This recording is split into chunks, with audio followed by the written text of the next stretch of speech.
God be with you. And with your spirit. A reading from the Holy Gospel according to Saint Matthew. Glory to you, O Lord.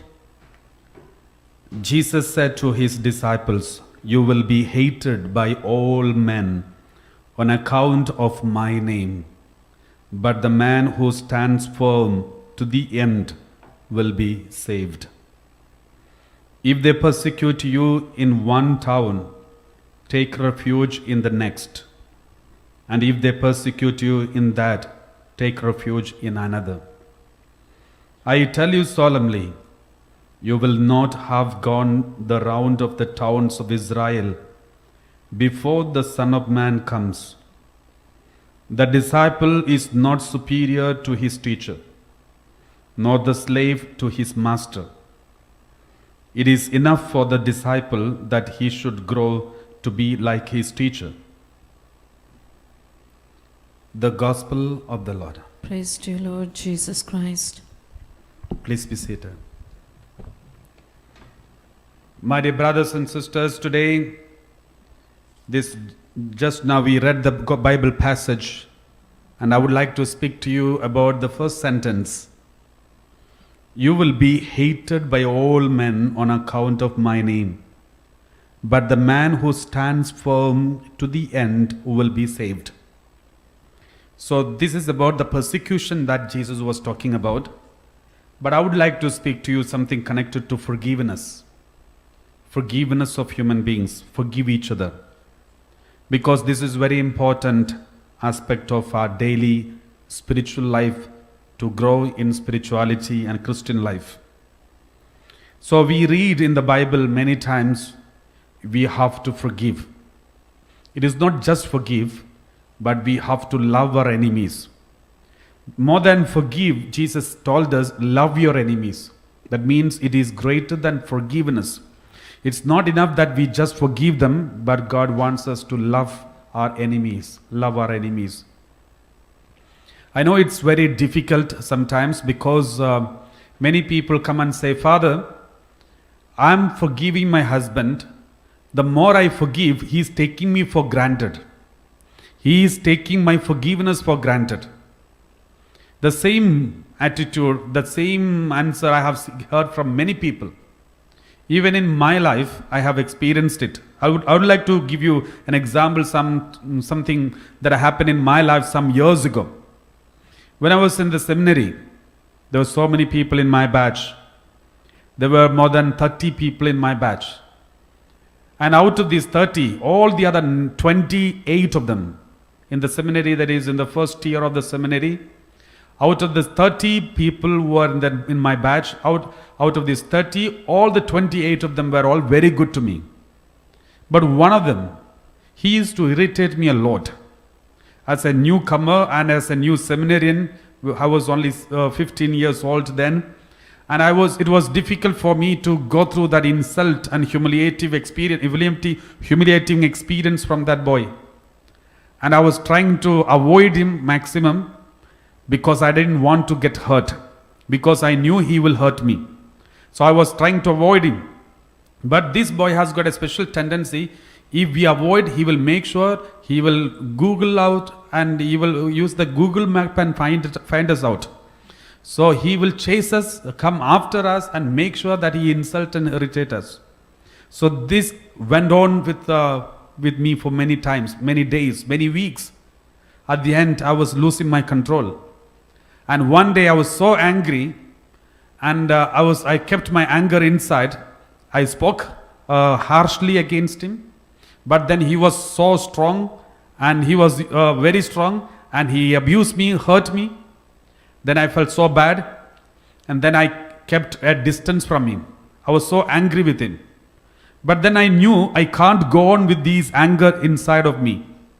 Therefore, I went to my spiritual father and I told my spiritual father, "Father, I cannot go on with this anger. I cannot go on with this anger. It is too much. It is too much. I'm suffering so much. You have to speak to this boy.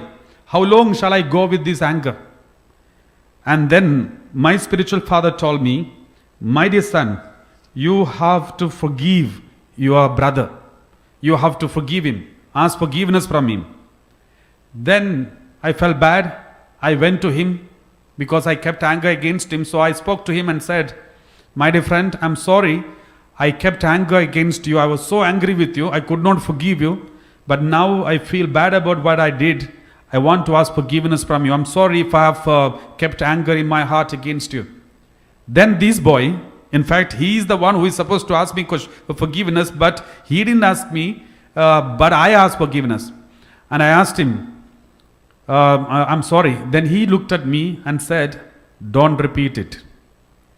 And then I felt so bad because he is wrong. But just because my spiritual father told me, I went and took initiative and asked forgiveness, but now he is taking me for granted. And then after some days, the same situation repeated. He insulted me again publicly. I was so angry. And I was so angry, I ran to my spiritual father and said, Father, he is irritating me again. You have to speak to him. I can't go on with this. Then my spiritual father said, my dear son, do you want to become a very good priest? I said, yes, I want to become a very good priest. Then you have to go and forgive him. And then I asked him, Father, how long I shall forgive him? Then my spiritual father said, you have to forgive 770 times. That is what Jesus taught us. 770 times you have to forgive. That made me very angry against Jesus. It's very easy for Jesus to preach all these things, but it's very difficult for us to practice. So I felt so bad and I was angry with Jesus, but still, since I wanted to become a very good priest and I decided to obey my spiritual father, I went to that boy, and I spoke to him and said, I'm sorry, I kept anger against you, I'm really sorry. Then he turned to me and said, how long you can go on asking forgiveness? Now at least you have to try to change yourself. How long you can go on asking forgiveness? He insulted me again. And the way he was asking he was telling me as if I am wrong. But I know he is 100% wrong. I was not wrong. But still, he asked me, don't repeat it. But I kept quiet. I did not repeat. I did not react to him. And I came back to my room and I was thinking about him. How could he continue like this? He is taking me for granted. The more I ask forgiveness, the more he is sitting on my head. How long I can continue like this? But then since my spiritual father told me, you have to forgive like Jesus 770 times. Then I decided to forgive him.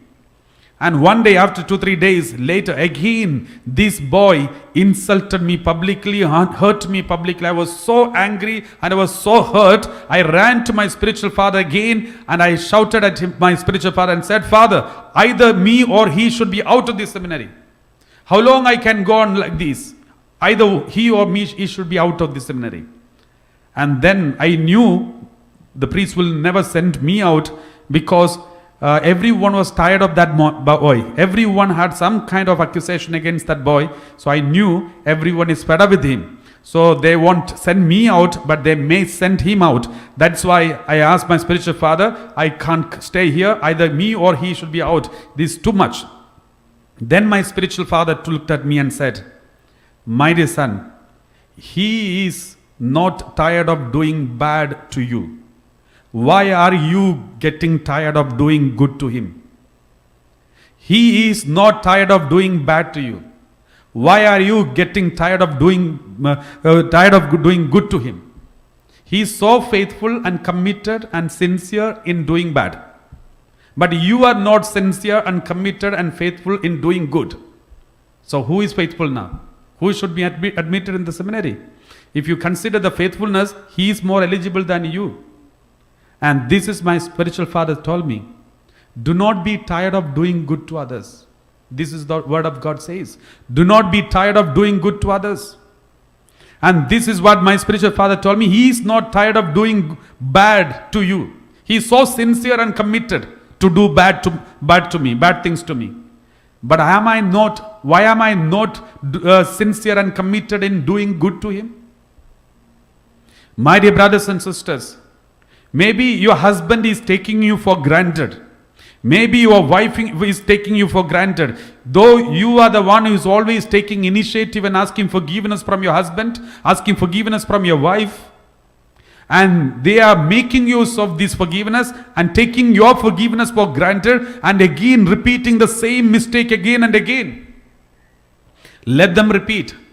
They are so faithful in doing bad to you, but you should not be. You should not change your good actions. You should be faithful in doing good to them. This is the teaching the Lord wants to give us today. If you are faithful till the last, till the end, at the end you will have the fruit from heaven. Praise the Lord. Thank you, Jesus. Praise to Jesus. Thank you, Lord. Let us read some passages from the Bible. Let us read Matthew chapter 6. Verse 14 onwards. Matthew chapter 6 verse 14 onwards. We read like this. Matthew chapter 6 verse 14 onwards. We read, "For if you forgive others their trespasses, your heavenly Father will also forgive you your trespasses." Matthew 6:14. Matthew 6:14. Can you read? Matthew 6:14. "For if you forgive others their trespasses, your heavenly Father will also forgive you." Next one. "But if you do not forgive others, neither will your Father forgive your trespasses." If you do not forgive others, neither will your Father forgive your trespasses. Galatians chapter 6 verse 8. We read, "If you sow to your own flesh, you will reap corruption from the flesh. But if you sow to the Spirit, you will reap eternal life from the Spirit." Verse 9. "So let us not grow weary in doing what is right, for we will reap at harvest time if we do not give up." The Lord is telling us, so let us not grow weary in doing what is right, because we will reap at harvest time if we do not give up. My dear brothers and sisters, if I give up in between, then I will lose the harvest. I will lose the blessing. I have to be faithful in doing good. Do not be tired of doing good. If your husband, if your wife is doing bad to you, if they are not tired of doing bad, how come we are getting tired of doing good? My dear brothers and sisters, one thing I have noticed is very easy to commit sin, but it's very difficult to do good. You know, in order to climb a 10-story building, you need either ladder or a staircase or a lift. You need a ladder or staircase or lift. But in order to come down from a 10-story building, you don't need anything, you just jump. It's so easy. This is how to fall into the sin is very easy, just jump. The consequence, you take care of it. But if you want to climb the 10-story building, you need a ladder, you need a lift, or you need the staircase. That means if you want to do good, you need the grace of God. If you do want to evil, you can just do it, you are capable of doing it. My dear brothers and sisters, this is very important point.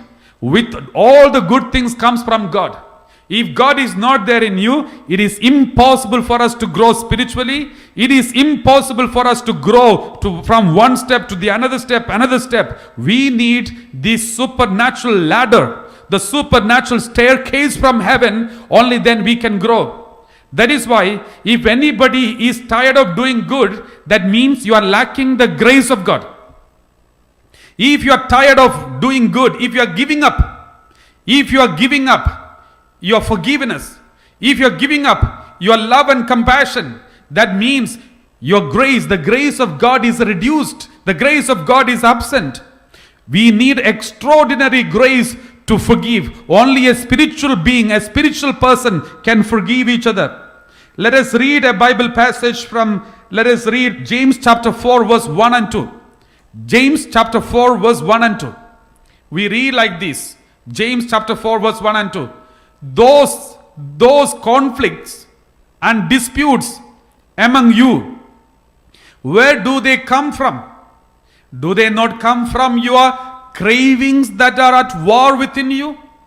There are fleshly cravings that are at war within us. It is because of these cravings that are at war within us. We have disputes, arguments. There are some families, every day there is argument. They can't even go to sleep without an argument. And there are so many families, for small things there is argument. Why? Because there are disputes and conflicts among you, because it is coming from our own cravings that are at war within us. There is a confusion and dispute going on within us. You want something and do not have it, so you commit murder. You want something. Some people, they want money. Some people, they want position. Some people, they want acceptance. Some people, they want special love, special consideration. In such cases, you want something and do not have it, so you commit murder, commit anger, commit unforgiveness. And you covet something and cannot obtain it. So you engage in disputes and conflicts. You do not have it because you do not ask God of it. Praise the Lord. So my dear brothers and sisters, this is very important. I remember some years ago, sometime back, Father George Panikel, he was giving a talk and then he was giving an example. It touched me because it's a very powerful example to forgive others. Sometimes I have seen many people coming and telling me, Father, he hurt me, he abused me, he is the one who insulted me first. I never did anything wrong to him. I was doing good to him, but he did bad to me. Now he has hurt me so much, therefore I'm not going to ask forgiveness from him. I'm not going to meet him. I'm not going to ask forgiveness. If he wants, let him come and ask forgiveness from me. I'm not going to ask forgiveness from him because I'm innocent, but he did mistake. Let him come and ask forgiveness. There are many people who complain like this. There are many people who are still not forgiven their own family members because they are waiting. They are still waiting for them to come and ask forgiveness first. These people are with the excuse. They say, I am innocent, they did mistake, let them come. Then I will forgive them. So the example goes like this. Suppose now here there is Jeremiah here, one of our team members. So suppose me and Jeremiah, we are enemies. We fight with each other. Suppose we fight with each other. So already fighting started with the sound system. And so suppose we fight with each other, and then I hate him and he hated me, and we fought with each other, suppose. And one day, when I'm preaching in front of the people, suddenly he came inside. Suppose. It's all imagination. Don't take it seriously. These are all only imagination. So suppose he came inside and he was standing there in front of me waiting for an opportunity to attack me. And I was preaching so strongly, and then suddenly he put his hands in his pocket and take one rotten egg. And he threw the rotten egg on my face. And then the rotten egg fell on my forehead and broke it. And all the rotten egg is flowing all over my face. When this happened, everyone was shocked. Even I was shocked. And I looked at him. Then suddenly he escaped. He was so happy that it was so exactly on my face. And it hit on my forehead and all the rotten egg is on my face. Then he escaped. He went out, he got the next train and he went home. And then I am there standing in front of all the public, and all the people were shocked. They were really feeling so bad. They looked at me. Then I told them, see, you all are the witnesses for what Jeremiah has done against me. He threw the rotten egg on my face, and all this rotten egg is on my face. Now, I am innocent, but he did it. So one thing I have decided, I am not going to wash it. I am not going to wash it. Let him come. If he wants, if it is his mistake, he did it. I am innocent, I did not do it. If he wants, let him come and wash me. Let him come and wash my face. I am not going to move from here. And I am standing in front of the altar. And I am standing there. And all the people, suppose you all are there in front of me, listening to all this and witnessing this, then all of you will say, Father Joseph, go ahead. We are all with you. What he said is correct. He committed mistake. You are innocent. You are just preaching. He came and threw the rotten egg on your face. Now you should not wash it. Let him come and wash it. And then you all supported me, and I'm sitting here waiting for Jeremiah to come and wash it. What did Jeremiah do? Jeremiah is going and celebrating it. He went with his family and he went to his home and he's celebrating it with some restaurant, and he's enjoying it because he's so happy that he could take revenge on me. But what am I doing? I am waiting for Jeremiah to come and wash my face and remove this dirt. And one by one day I waited. The second day when I looked at the people were sitting in front of me, one by one they started getting up and moving away because the smell is so bad. It was stinking smell. They could not tolerate. One by one, everyone started going out of the church, out of the retreat hall. The next day, some people came and peeped into the retreat hall through the door and said, Father Joseph, be there, wait there. Jeremiah will come. Unless and until he come and wash it, you don't wash it.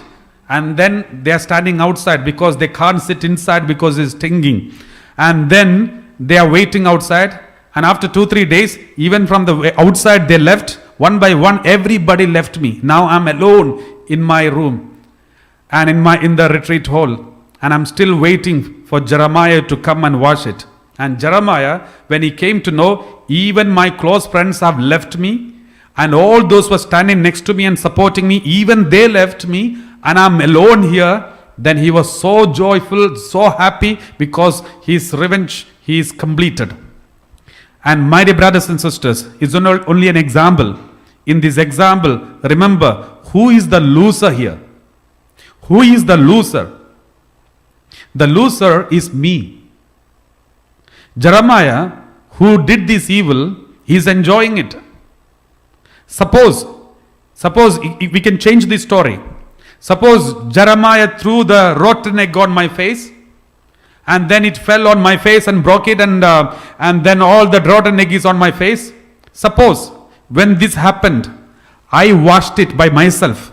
I washed it, and then I looked at him and said, Jeremiah, I still love you.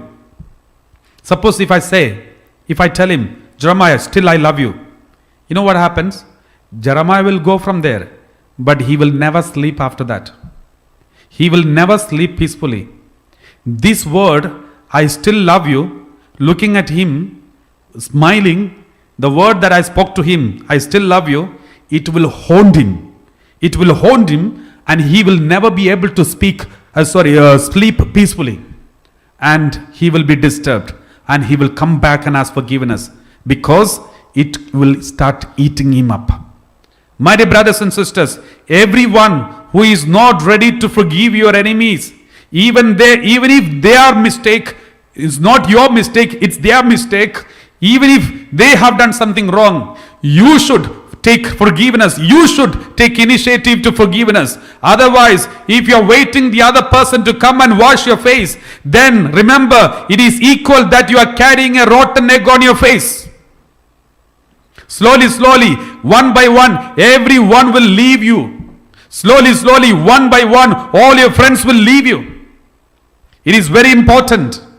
My dear brothers and sisters, there are many people who are keeping unforgiveness and hatred inside. That's why nobody can come close to them. No one can speak to them. No one can interact with them. And some people, it's very difficult to live with them, because their heart is full of unforgiveness, and therefore their behavior is stinking behavior. We can't stay there with him or with her more than 1 hour or 2 hours. Some husbands and wives, they are struggling because their husband has got unforgiveness against many people. He is carrying a lot of unforgiveness inside. It is impossible, and it's very difficult for the wife to live with such kinds of men. The same way, vice versa. My dear brothers and sisters, this is very important. Let us read some passages from the Bible. Gospel of Luke chapter 17 verse 4. Gospel of Luke chapter 17 verse 4. Gospel of Luke chapter 17 verse 4.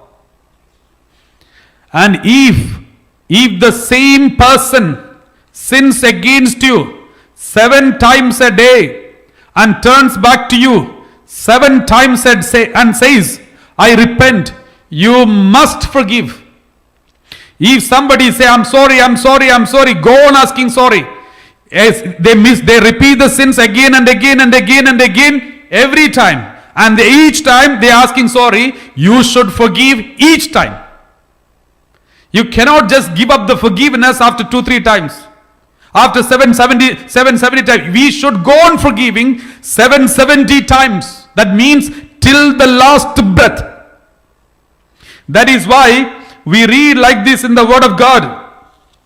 We read like this in the Word of God.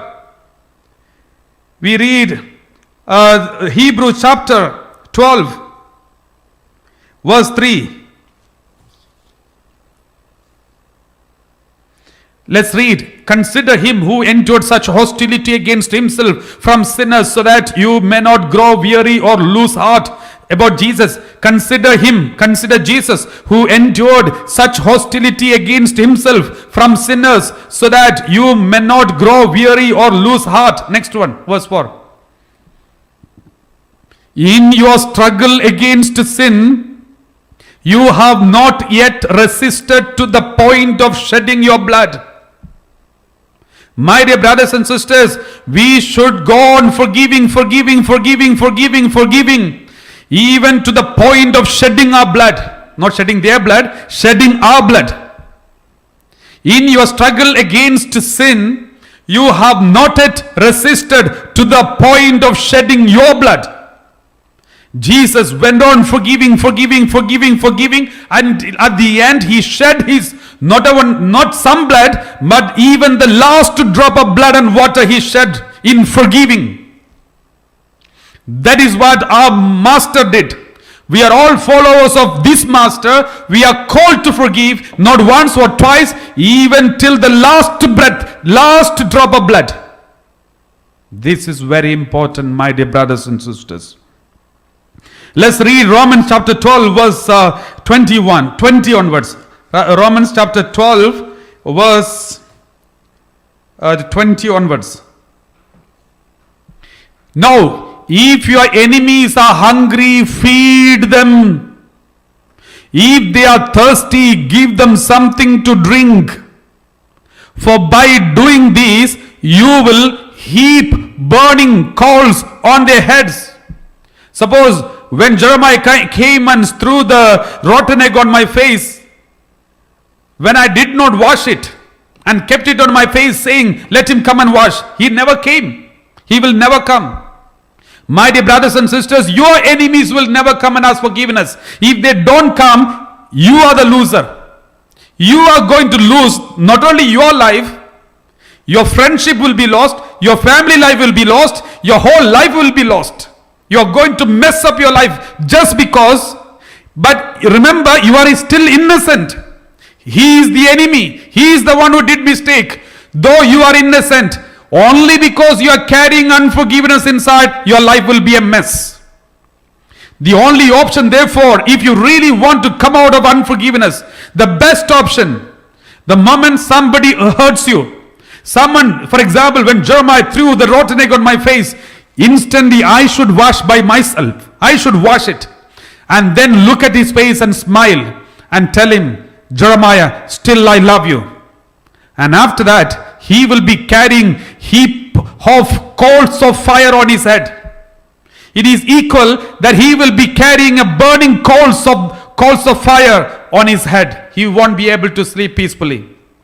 My dear brothers and sisters, as we are listening to this preaching, my dear brothers and sisters, let me tell you, it's not easy to forgive, but we have to forgive. Otherwise, we are going to lose it.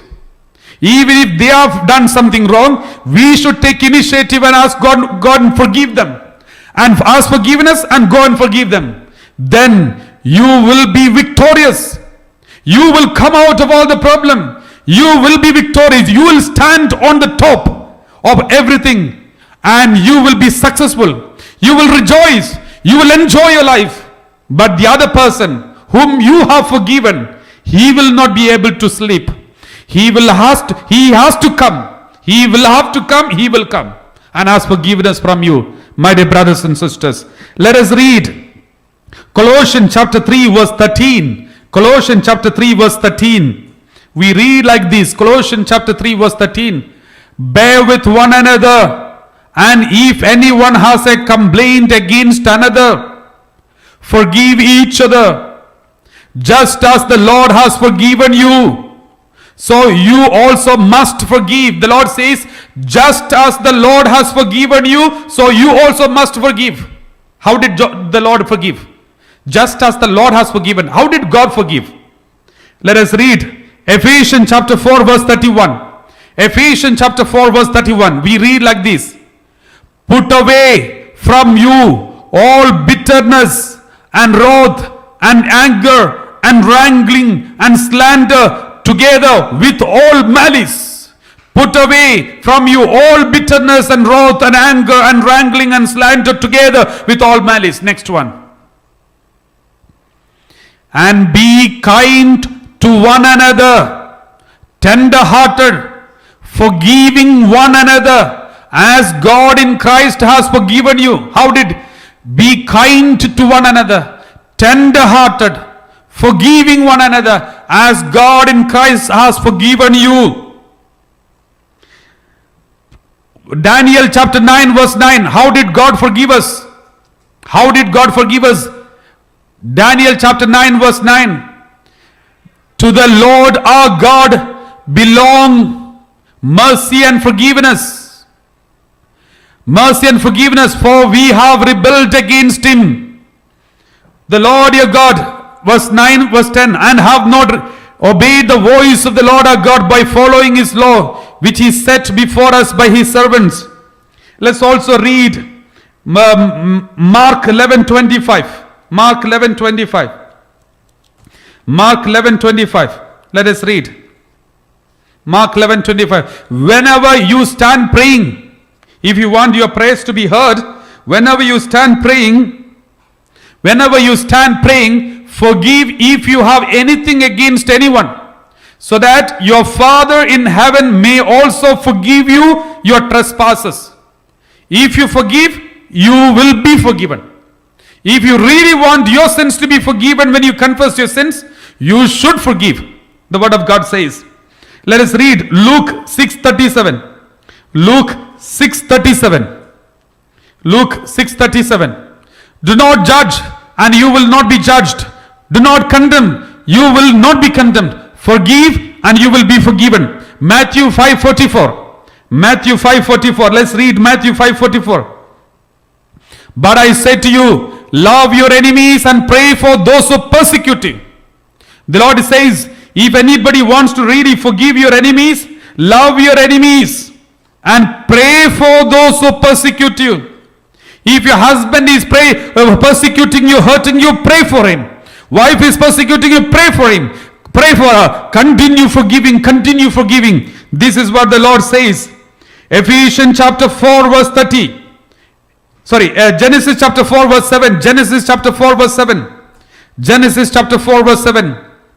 If you do, God said to Cain, if you do well, will you not be accepted? And if you do not do well, sin is lurking at the door. Its desire is for you, but you must master it. My dear brothers and sisters, if you do well with your husband, with your wife, with your children, with your parents, if you do well in front of God by forgiving, loving, accepting, will you not be accepted by God? If you do well, will you not be accepted by God? If you do not do well, if you keep anger, hatred, revenge, the sin is lurking at the door.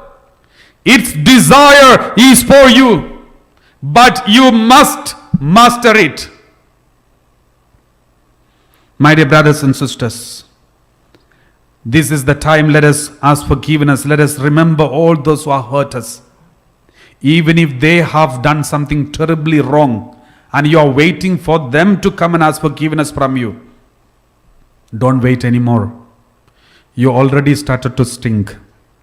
You can't wait like this anymore, because one by one you are going to lose all your friendships. You're going to lose your own family members. Everyone will close their nose and go away from you, because you are not ready to wash the dirt that is on you. They have put the dirt on you and you're carrying it. Just let go. Go and ask forgiveness and say, I forgive you in Jesus' name. For every insult that you caused in my life, every hurt that you have given me, every pain that you caused in my life, I just forgive you in Jesus' name. And just call them, make a phone call, if you are in the lockdown, don't break the lockdown rules.